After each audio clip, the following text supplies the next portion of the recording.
नमस्कार. आजच्या भागामध्ये मुक्ता आरतीबरोबर बोलायला आलेली असते. मुक्ता म्हणत असते की आरती, मी तुला कसं समजावून सांगू, मला खरंच कळत नाही आहे. तेव्हा आरती म्हणते की मुक्ता मॅम, तुम्ही प्लीज मला सागर कोळी यांच्या इंटेन्शनबद्दल आता काही समजावून सांगू नका.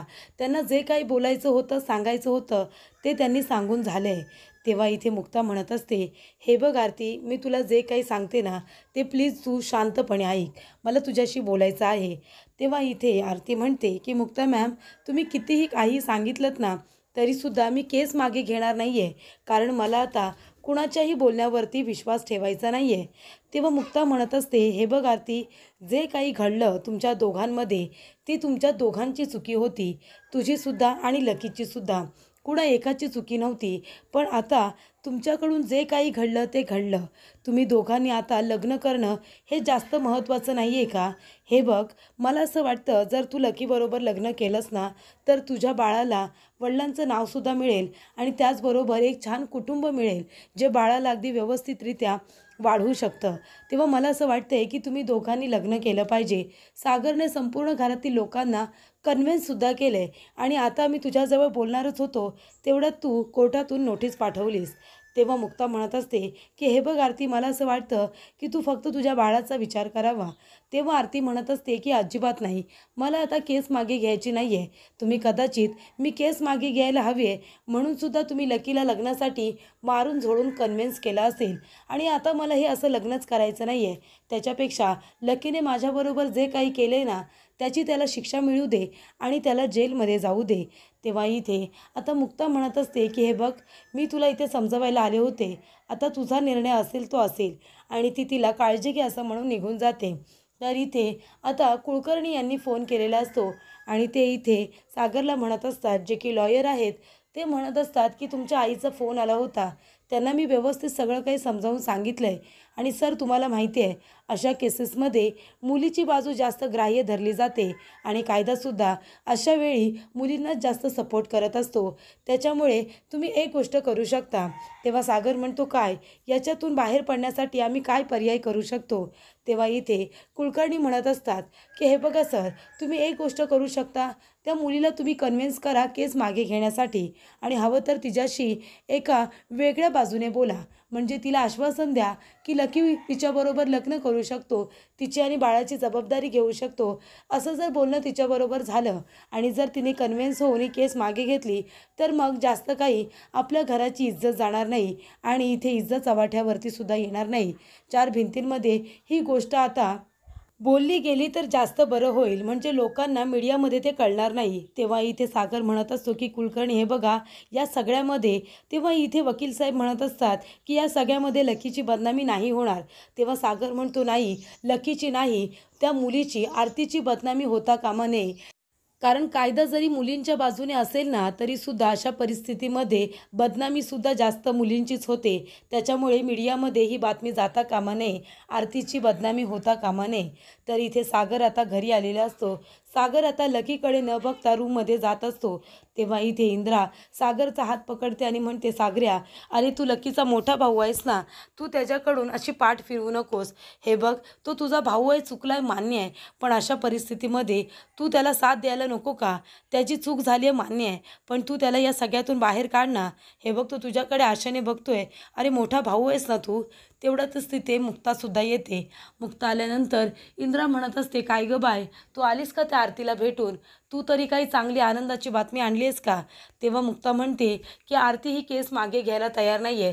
ती म्हणते, काही जरी झालं तरी मी केस मागे घेणार नाही आणि लकीला शिक्षा झाली पाहिजे, असं तिचं म्हणणं आहे. तेव्हा सागर म्हणतो, ऐकलंस तू आता? ऐकलंस ना?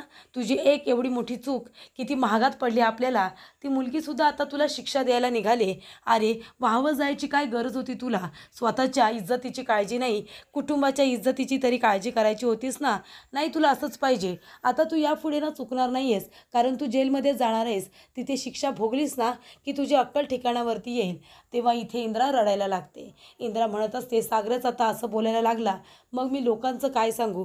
लोक तर बसले त्याला शिक्षा द्यायला. सागरे, असं करू नकोस रे.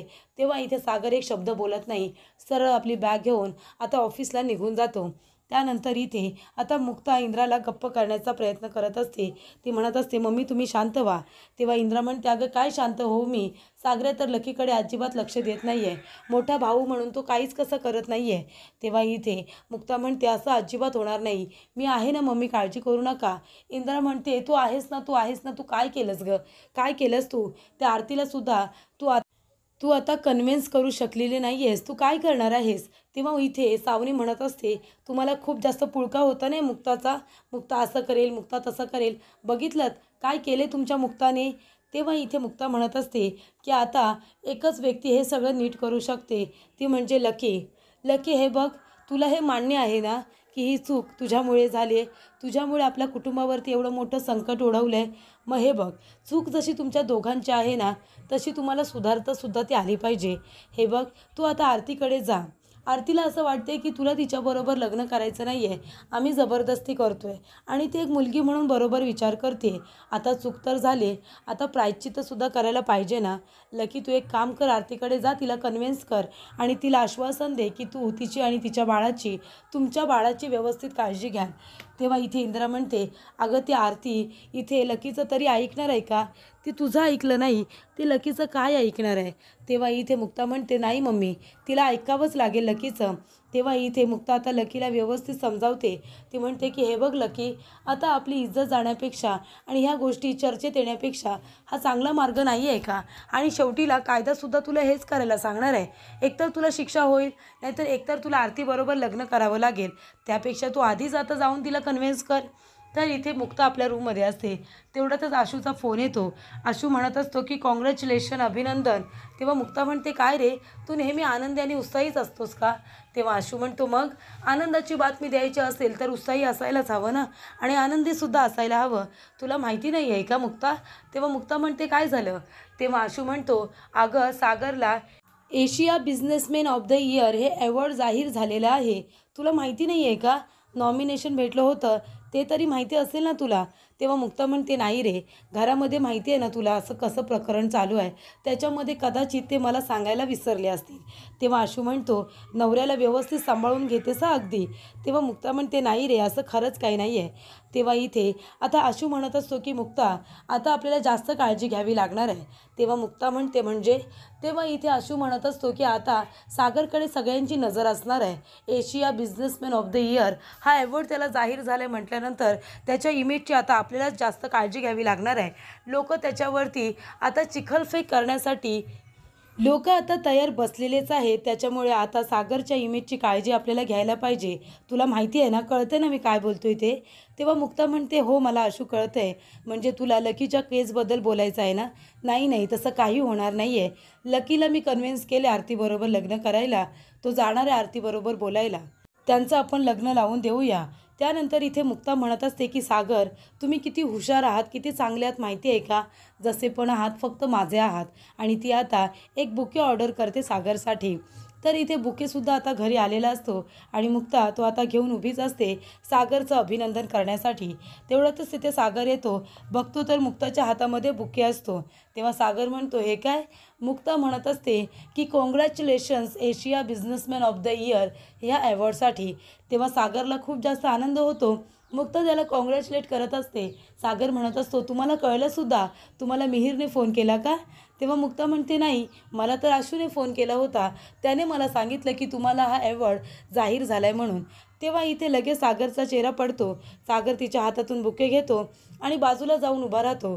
तेव्हा इथे मुक्ता म्हणत असते की सागर, मी खरंच सांगते, मला खूप आनंद झाला आहे की तुम्हाला एवढा मोठा अवॉर्ड जाहीर झाला आहे. आणि काळजी करू नका, आपल्या घरामध्ये हे जे काही टेन्शन आहे ना, एवढी मोठी आनंदाची बातमी कळल्यानंतर ते सुद्धा निघून जाईल आणि आता सगळं काही व्यवस्थित होईल. तुम्ही अजिबात काळजी करू नका, आपण तुमचा हा आनंद सगळेजण मिळून सेलिब्रेट करूया. तेव्हा आता सागर तिथून निघून जातो आणि म्हणतो की बरोबर, तुम्ही आणि तुमचा बेस्ट फ्रेंड आशू, तुम्ही दोघंजणं मिळून नक्कीच सगळं काही नीट कराल. तेव्हा इथे मुक्ता म्हणते की सागर असं का म्हणाले आणि असं का लगेच निघून गेले, कदाचित लकीचं टेन्शन आहे म्हणून सुद्धा हे असेल. तेव्हा मुक्ता म्हणते, सागर काळजी करू नका, तुम्ही कसेही माझ्याबरोबर वागलात ना, तरीसुद्धा मी नेहमी तुम्हाला समजून घेईन, तुमच्याबरोबर आयुष्यभर राहीन, कारण तुमच्याशिवाय मी माझं आता आयुष्य इमॅजिन करू शकत नाही आहे. तुम्ही माझ्या आयुष्याचा महत्त्वाचा घटक आहात. तुमच्याशिवाय जगणं आता मला अशक्यच होणार आहे. मी खंबीरपणे नेहमी तुमच्या पाठीशी उभी राहणार आहे. सुखदुःखात नेहमी तुमच्याबरोबर राहणार आहे. असं सगळंच आता मुक्ता म्हणत असते. सागर आता तिच्या आयुष्याचा महत्त्वाचा भाग असतो आणि तिचं आयुष्य झालेलं असतो. तर इथे हर्षवर्धनला ही बातमी कळते. तो म्हणत असतो, काय Asia businessman of the year हा अवॉर्ड जाहीरसुद्धा झाला आणि तो त्या सागर कोळीला मिळाला आहे. हे असं कसं काय घडलं? तेव्हा इथे आता मीही का त्याने म्हणते, अच्छा, म्हणजे कुठला तरी अवॉर्ड आहे आणि तो सागर जिजूंना मिळाला आहे, म्हणून याला आता ते पचत नाही आहे.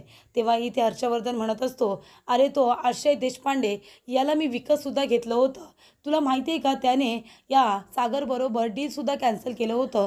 मग तरीसुद्धा त्याने एवढं मोठं अवॉर्ड कसं काय त्याला द्यायचं ठरवलं? आता या अवॉर्डमध्ये आपण तिघंजणं नॉमिनेटमध्ये होतो, मेहता, मी आणि तो सागर कोळी. पण आता मला कळलं की त्या आशेने शेवटीला सागर कोळीलाच हा अवॉर्ड जाहीर केलेला आहे. तेव्हा इथे हर्षवर्धनला राग आलेला असतो. तेव्हा मी का म्हणत असते, अरे रे, अवॉर्ड तुम्हाला नाही मिळाला का? सागर जिजूंना मिळाला का? मी किती वेळा तुम्हाला सांगते, गोष्टी अशा हिसकावून घेण्याचा प्रयत्न केला ना की त्या मिळत नाही.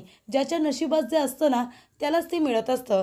कुणाच्याही नशिबातून एखादी गोष्ट ओरबडून घेतली ना की ती लाभत नाही. माझी मधुमावशी नेहमी मला सांगत असते, कळलं ना तुम्हाला, माझी मुक्ताताई आहे ना, ती खूप जास्त लकी आहे की तिला सागर जिजूंसारखा नवरा मिळाला आहे. बघितलंत ना, एवढं मोठा अवॉर्ड मिळाला. तेव्हा इथे आता हर्षवर्धन म्हणतो की बरोबर तुझी मुक्ताताई. तेव्हा मी का म्हणते, का काय झालं? तेव्हा हर्षवर्धन म्हणत असतो, मला माहिती आहे ना, तुझी जी मुक्ताताई आहे ना, तो अक्षय देशपांडे तिच्या लहानपणीचा मित्र आहे. म्हणूनच कदाचित सागरला त्याने हा अवॉर्ड दिला असेल. सागरने विकत घेतला असेल त्याच्याकडे, नाहीतर भीकमध्ये दिला असेल. तेव्हा इथे मी का म्हणते, माझे सागर जिजू अजिबात असे नाही आहेत. मेहनतीने कमवले त्यांनी हे अवॉर्ड. आणि तसंही तुमच्या डोक्यामध्ये या घाणेरड्या असेच फक्त प्रश्न येऊ शकतात, कळतं आहे ना, आणि तुम्ही फक्त दुसऱ्यांबद्दल चुकीचाच विचार करू शकता. त्यानंतर इथे इंद्रा म्हणत असते, अरे तू सुद्धा आहे ना लकी, ही केसं कापून टाक. हिरोसारखा शायनिंग मारतो आणि मग मुली मागे लागतात आणि मग काय होतं, डोक्याला ताप होतो, कळतं आहे ना. तेव्हा इथे आता लकी म्हणत असतो, मम्मी, अगं मला खऱ्याखुऱ्या जेलमध्ये जाण्यापेक्षा त्या आरतीबरोबर लग्न करून त्या जेलमध्ये गेलेलं परवडणार आहे मला. पण आता दादूच माझी मदत करत नाही आहे. या सगळ्यातून मला दादूसने बाहेर काढायला नको का? मला खूप जास्त टेन्शन आलं आहे, असं आता लकी म्हणत असतो. तेव्हा इथे आता सगळेजणच टेन्शनमध्ये असतात.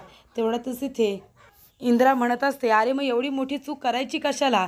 एवढ्या मोठ्या भावाने तुला किती वेळा समजावलं तरीसुद्धा तू त्याचं ऐकलं नाहीस ना.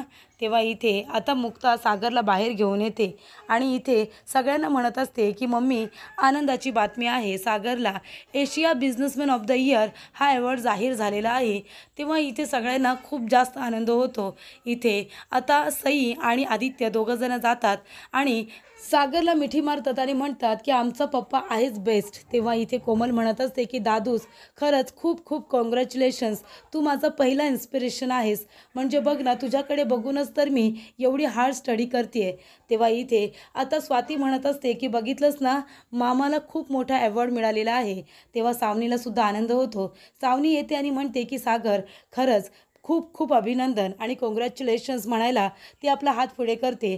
तेव्हा आदित्यला बरं वाटावं म्हणून इथे सागरसुद्धा तिला हात हा मिळवतो, शेक हँड करतो. त्यानंतर सागर जातो आणि इंद्राचा आशीर्वाद घेतो. इंद्रा म्हणत असते की सागऱ्या, माझ्या पोरा, अरे खूप खूप नाव मोठं केलंस रे बाबा, आणि असंच अवॉर्ड घे जा आणि तुझं खूप खूप नाव मोठं कर. तुझ्याबरोबर या घराचं सुद्धा नाव तू उज्ज्वल केलेलं आहेस. अरे तुझ्यासारखा पोरगा असेल ना तर अजून काय पाहिजे माणसाला. बघा बघा माझ्या पोराकडे आणि तुमच्या स्वतःकडे बघा, किती कष्ट करतो. एखादं काम हाती घेतलं तर स्वतःला झोकून टाकतो. बघताय ना, तुझ्यासारखा पोरगा असेल, पंचक्रोशीमध्ये नाव करत असेल तर आईबापाला किती आनंद होतो. तेव्हा इंद्रा म्हणते, अरे सागऱ्या, तुझ्या कष्टाने मेहनतीने एवढा मोठा डोलारा उभा केलेला आहेस रे. जी मुलं आपल्या आईवडिलांचं नाव असं उज्ज्वल करतात ना, त्या आईवडिलांना मुलांचं खूप कौतुक वाटतं आणि जी मुलं आईबापाचं नाव उज्ज्वल करत नाही, जी त्यांचं नाव घालवायला निघालेले असतात, त्या मुलांसाठी आता त्यांनी काय करावं? तुझ्यासारख्या मुलाचा मला तर नेहमीच अभिमान वाटतो. माझा सागऱ्या सगळ्यात एक नंबर आहे, असं इंद्रा म्हणत असते. तर पुढील भागामध्ये आपण बघूया, सागर म्हणतो, की "हे सगळं काय आहे सावनी? काय म्हणतात याला?" तेव्हा सावनी म्हणते, "सागर, आत्ता येतोयस का तू? मला असं वाटलं होतं त्या दोघांची शॉपिंग झाल्यानंतर ते निघून जातील ना तेव्हा तू इथे येशील." तेव्हा इथे सागर म्हणतो, "म्हणजे तुला काय म्हणायचं आहे? तुला असं म्हणायचं आहे की मुक्ता आणि आशू दोघं जण इथे आतमध्ये शॉपिंग करायला आलेत?" तेव्हा इथे सावनी म्हणते, "हो." "अरे जरा बघ तरी तिकडे, मग तुला कळेल ना." तेव्हा इथे सागर आता त्या बाजूला बघतो, तेव्हा दोघं जण ज्वेलरी शॉपमध्ये आलेले असतात आणि तिथे आता दोघं जण एकमेकांच्या हातामध्ये ब्रेसलेट घालून बघत असतात. तेव्हा त्या दोघांना असं एकत्र बघून एकमेकांजवळ हसत खेळत बोलताना बघून आता सागरला खूप जास्त वाईट वाटतं. तो इमोशनल होतो, रडायला लागतो. तेव्हा इथे सावनी म्हणत असते, "सागर, अरे कुठलीच मुलगी तुझ्याबरोबर बायको म्हणून टिकू शकत नाही का रे? म्हणजे बघ ना, आता मुक्तासुद्धा आशूकडे गेली. मी सुद्धा तुला सोडून गेले होते आणि आता मुक्तासुद्धा." हे असं बोलणं ऐकल्यानंतर सागर अजूनच इमोशनल होतो.